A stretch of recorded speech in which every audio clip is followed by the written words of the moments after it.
Namaste Bitya. Hamisha Khush raho Bitya. A very good morning to you all.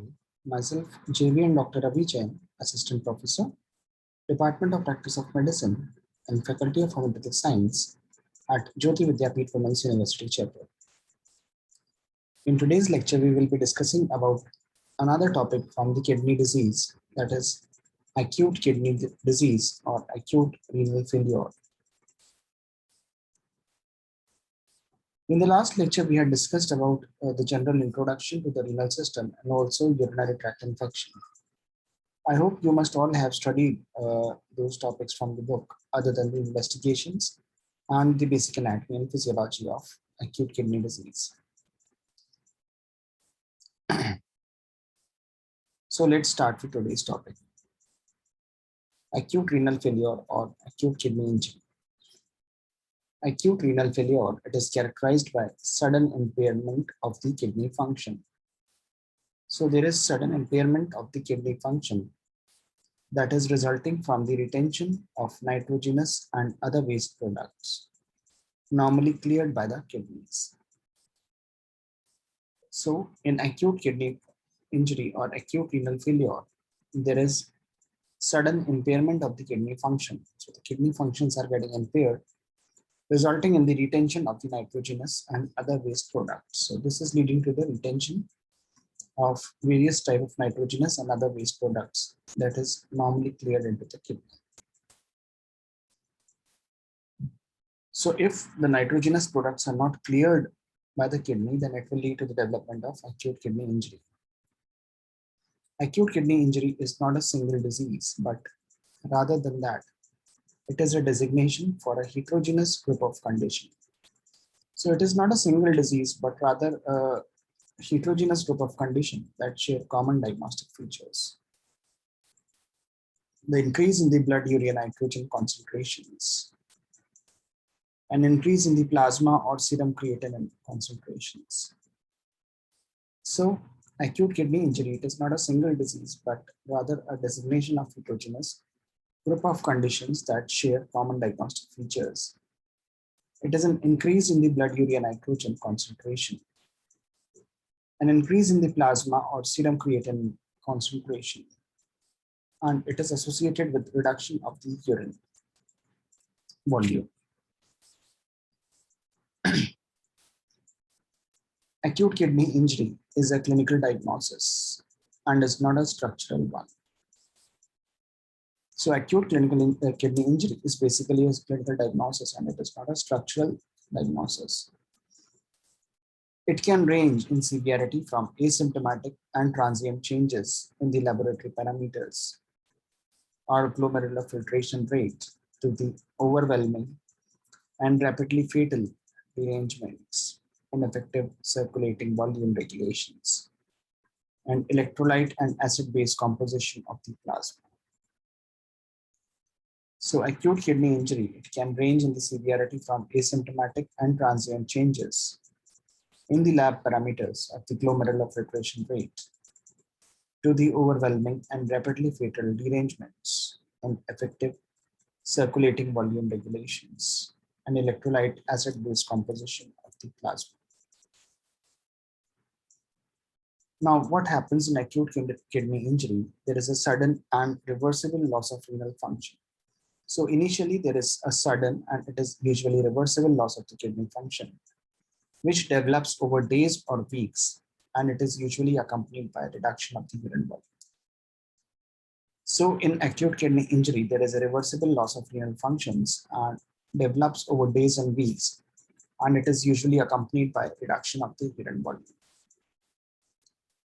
There is an abnormally high concentration of creatinine that is important to establish if this is acute or chronic kidney disease. So there is high creatinine that is important to establish if there is acute or chronic kidney disease. Measurement of the renal functions should be sort of in comparison. So for the comparison, the measurement of the renal functions has to be there. A renal ultrasound demonstrating two small kidneys indicates chronicity.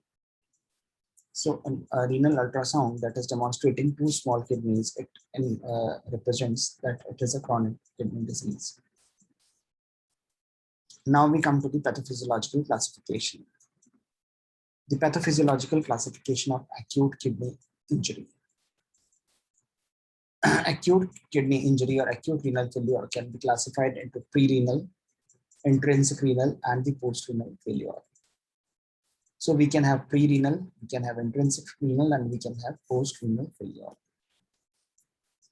In the pre-renal causes, the most common is the renal dysfunction that is caused by the renal perfusion. So pre-renal causes are the most common cause of acute kidney injury, and it involves pre-renal dysfunction that is caused by a decrease in the renal perfusion. We have restoration of the renal perfusion that results into rapid recovery. There is also intrinsic renal causes. Most common cause is acute tubular necrosis. So we have acute tubular necrosis that is responsible for the intrinsic renal causes, and it is caused by ischemic or nephrotoxic injuries. Next, we have post-renal causes. Post-renal causes are due to urinary tract obstructions. So pre-renal causes are the most common causes. We have renal dysfunction that is caused by increase or in renal perfusion. Restoration of the renal perfusion results in rapid recovery. Intrinsic renal causes are the most common cause and is acute tubular necrosis. It is caused by ischemic or nephrotoxic injury. Post-renal causes are due to urinary tract obstruction. So in the PPT, I have given you a flow chart showing the three different causes of acute renal injury. We have pre-renal, intrinsic, and the extrinsic.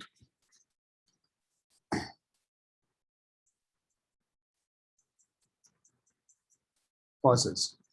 In the pre-renal, we have hypovolemia. We have decreased cardiac output. There will be decreased effective circulating volume, congestive heart failure, liver failure.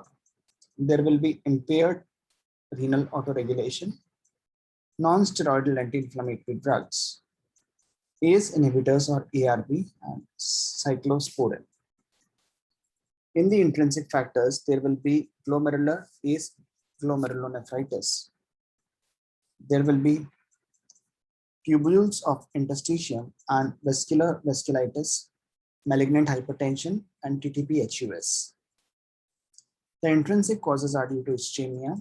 They can be due to sepsis or infection, or can be due to nephrotoxins, which includes exogenous iodinated contrast, aminoglycosides, cisplatin, and amphotericin B, endogenous hemolysis, rhabdomyolysis, myeloma, intratubular crystals. In the post-renal cause, we have bladder outlet obstruction, that is bilateral pelvolateral obstruction or unilateral obstruction of a solitary functioning kidney. Now we come to the clinical features of the acute kidney injury or acute renal failure. In the clinical features, first of all, we will be talking about the symptoms of pre-renal phase. In the pre-renal failure, there will be oliguria. There will be symptoms of hypovolemia. Symptoms of hypovolemia will include thirst, the dizziness, orthostatic hypotension, and there will be evidence of excessive fluid loss. So in the pre-renal failure, we will be having oliguria, we will be having symptoms of hypovolemia. There will be thirst, dizziness, and orthostatic hypotension. There will be evidence of excessive fluid loss. Next, we come to the clinical features of intrinsic renal factors. In case of intrinsic renal failure, acute tubular necrosis should be suspected and presenting after a period of hypotension, hemorrhage, sepsis, overdose of the drugs, and surgery.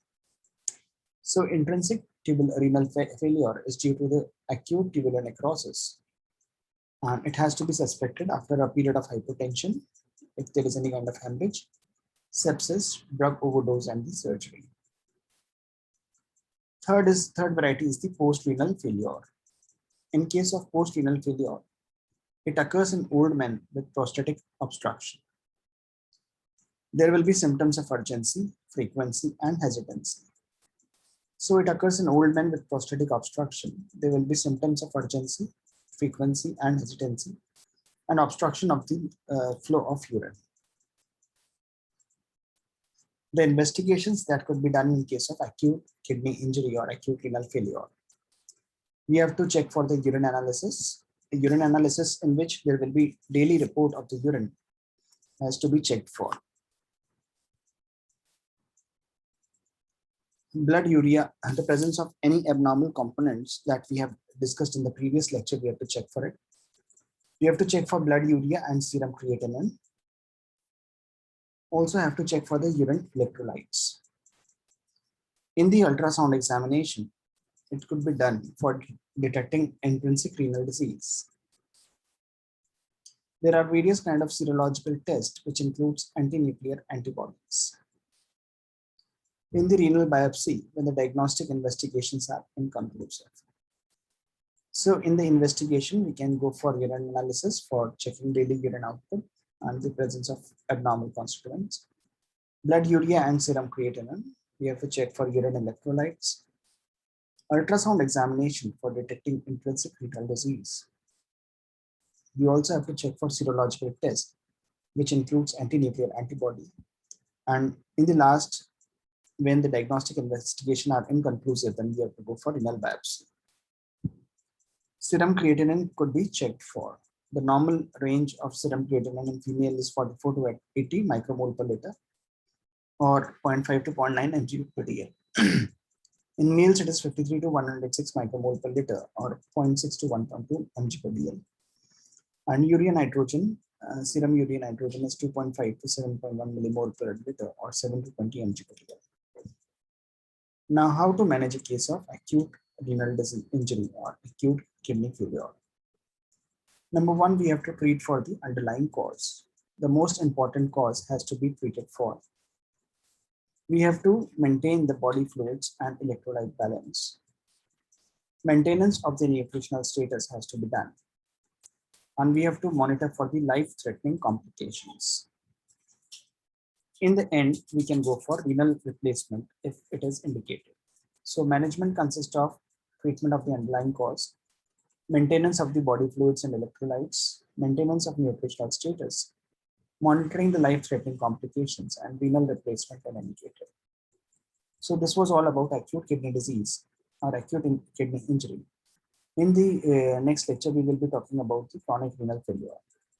So the topic of acute kidney failure is over. And I believe that you could go through the books and prepare notes for you. I have also uploaded these presentations on the portal. So you can go through them and you can check them. So this was all for today. Thank you very much. This session is powered by digital version 2.0, JAYOTI VIDYAPEETH Women's University. I hope this session is clear to you. If you have any query, please mention in the comment box and I'll try to resolve it. So this was all for today. Thank you very much. Have a good day.